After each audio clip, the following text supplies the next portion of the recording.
All right. So, you know how it is these days, right? There's so much information coming at you from every direction, and honestly, sometimes it just feels overwhelming. Like drinking from a fire hose, right? Exactly. So we do these deep dives to try and cut through the noise. Help you pull out the most important bits without spending hours reading through every single report. Exactly. And today, we're going deep on Standard Chartered. Their 2024 annual report, to be precise. We're taking a look at how they did last year, what they're planning, and what it all means for their future. Really trying to understand their, value and potential. And we've gone through everything for this, the chairman's statement, CEO review, even all the way down into the financial statement. Yep, all the juicy details. So, right off the bat, when you're reading through those opening statements. From the chairman and the CEO. Yeah, they both seem pretty positive about 2024, talking about strong results, progress on their strategy. Definitely an air of, we're moving in the right direction. Yeah, and a lot of that seems tied to their focus on those high-growth markets. Absolutely. They're really pushing that super connector narrative. Right, connecting global trade and investment flows across all those different economies. What's the significance there? Well, it tells you that their core strategy, this idea of operating in and between these dynamic markets, is actually delivering. Delivering even with all the global shifts happening, right? Exactly. And that super connector thing isn't just marketing fluff.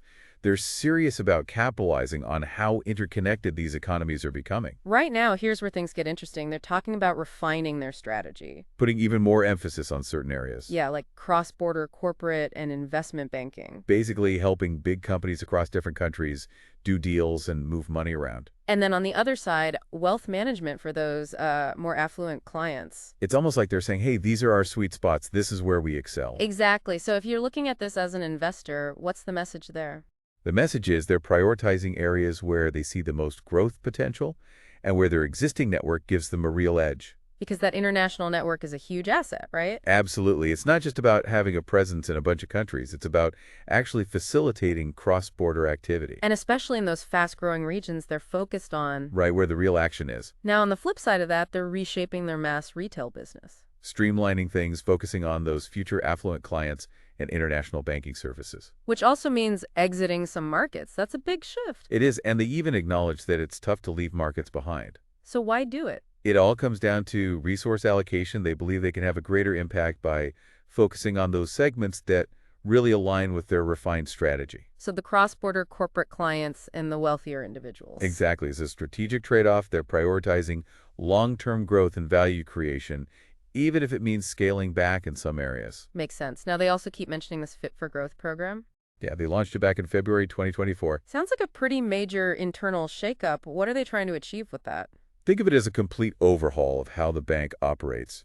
They're trying to become more efficient, more agile. Really looking at every aspect of the business? Absolutely. It's a 3-year program targeting inefficiencies, simplifying processes, and accelerating their digital transformation. And they're expecting some pretty significant cost savings from that, right? Yeah, $1.5 billion over 3 years, so it'll cost about the same to actually implement. So a big upfront investment. It is, but they're committed to it. They achieved $0.2 billion in annualized savings just in 2024. But the bulk of those savings will come later, right? Yeah, from 2025 onwards, they're also laser-focused on achieving positive draws. Which just means their income is growing faster than their costs, right? Exactly, and they're aiming for total cost to be below $12.3 billion in 2026. So a really strong emphasis on improving profitability through efficiency. That's the big takeaway. Now, they also briefly touched on their innovation and digital ventures. Things like SC Ventures Mox in Hong Kong Trust Bank in Singapore. It's like they're exploring these new avenues alongside their traditional banking model. It shows they're not afraid to innovate. SC Ventures is like their internal incubator,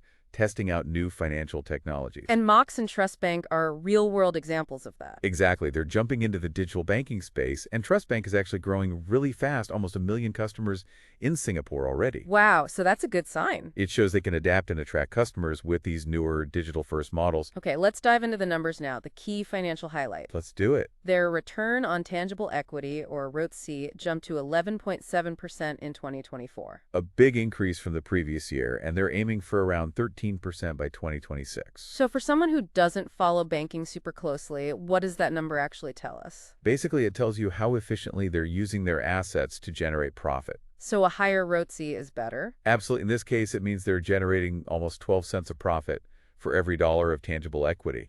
Okay, and that jump of 160 basis points year on year, that's a good sign, right? It's a very good sign. It shows they're becoming more profitable and they're not stopping there. They want to keep pushing that number higher. Now, their income also saw a healthy increase, up 14% to $19.7 billion. On a constant currency basis, of course. Right, and it sounds like a lot of that growth came from non-net interest income. So income from sources other than traditional lending. They had a record performance in wealth solutions and strong growth in global markets and global banking. It shows they're not just relying on interest rates and lending margins for their earnings. They have multiple engines driving their income growth. And that's a good thing, right? Definitely, it makes them more resilient to changes in the market, Now, they mentioned good cost discipline despite ongoing investments. which led to that positive jaws situation we talked about earlier. Right. Can you quickly remind us what that means again? Sure, it simply means their income is growing faster than their costs. So even though they're investing heavily in things like the Fit for Growth program, they're still managing their expenses effectively. So it's a sign of good financial management. Absolutely. Now, credit impairment saw a slight increase, mostly in wealth and retail banking. But corporate and investment banking actually saw some recoveries.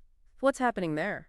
Well, the increase in wealth and retail banking could be due to a couple of things. Higher interest rates might be putting pressure on some borrowers, and there's always some inherent risk as they grow those digital lending partnerships. Makes sense. And the recoveries in corporate investment banking suggest that some loans they thought might go bad actually didn't, or they were able to recover some of the money. So overall, their loan portfolio seems pretty healthy. They say it's resilient, but they're definitely staying cautious given the global economic uncertainty. Now, their underlying profit before tax jumped by a significant 21%. Up to $6.8 billion, that's a big leap. Seems to reflect all the positive trends we've been discussing. Exactly. Strong income growth, good cost management, and solid performance across their key business segments, all contributing to that profit jump. Within corporate and investment banking, they highlighted their cross-border income. It's grown at an impressive 11% compound annual growth rate since 2019. So that really underscores the power of their international network. Absolutely. It's not just about being present in these markets. It's about connecting clients and facilitating those cross-border flows. That's where they really shine. They also mentioned that asset quality remained strong overall. With some underlying credit metrics actually improving. But they're still keeping a close eye on all those geopolitical and macroeconomic risks. Yeah, those risks can have a big impact on their business. Things like political instability, economic slowdowns, changes in interest rates, all of that. So they're being prudent. Absolutely, they have to be. Now, getting into the specifics of those credit impairment charges, the total was $557 million. With wealth and retail banking accounting for $644 million of that. And they linked that to those higher interest rates and the growth in digital partnerships. Makes sense. Those are areas where you'd expect to see some increased risk. Their venture segment had a smaller charge, and corporate and investment banking actually had a net recovery. So they actually got some money back on loans they had previously written off. That's a positive sign. It is. They also mentioned setting aside these management overlays for China and Hong Kong commercial real estate. What are those exactly? It's basically extra money they're setting aside just in case things go south in those markets. So they're being cautious about potential future losses. Exactly, especially given the economic headwinds in those regions, They also mentioned restructuring costs and other items impacting their reported profit. which came in at $3,593 million for 2024. So those costs are related to things like the Fit for Growth program and those market exits, right? Exactly. They're one-off expenses associated with those strategic changes. They impact the reported profit, but they're investments for the future. That's the idea.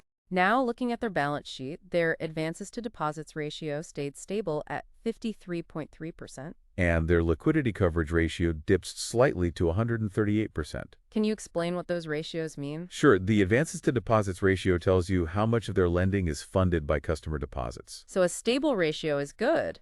It suggests they have a solid and reliable funding base. And the liquidity coverage ratio. That's all about their ability to meet short-term financial obligations if there's a sudden crisis. So even though it dipped a bit, it's still well above the regulatory requirements. Exactly. They're in a strong position liquidity-wise. Finally, their CET1 ratio, a key measure of their capital strengths, increased to 14.2%.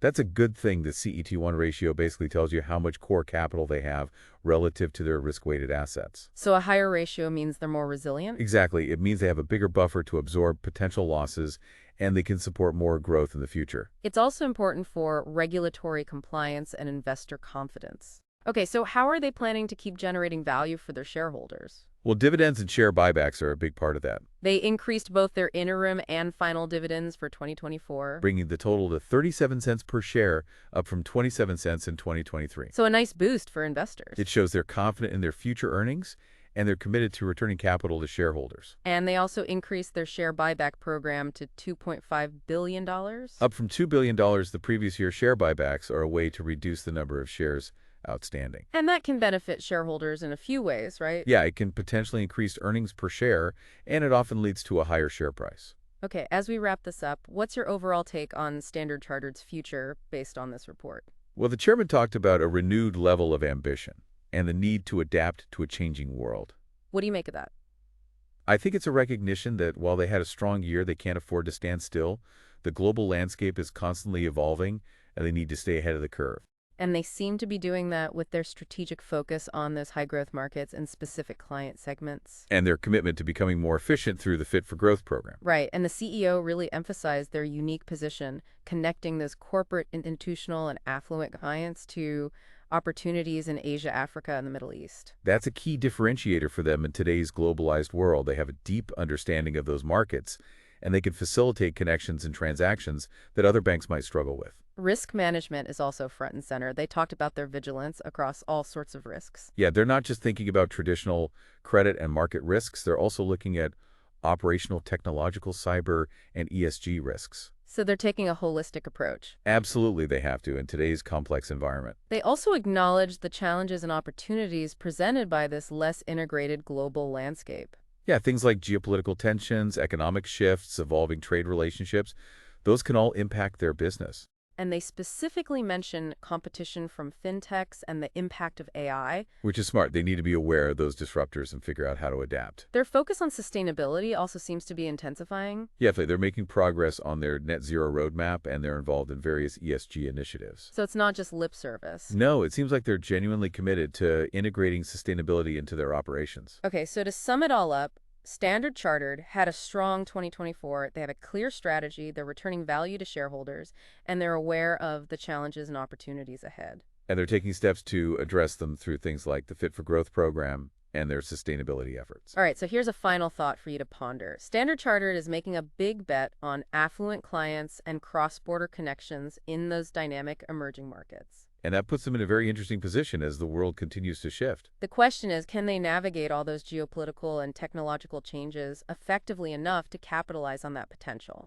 And what will the long-term impact of their efficiency drive and sustainability push be? Those are the big questions. Definitely things to keep an eye on. Thanks for joining us for this deep dive. It's been a pleasure. Until next time.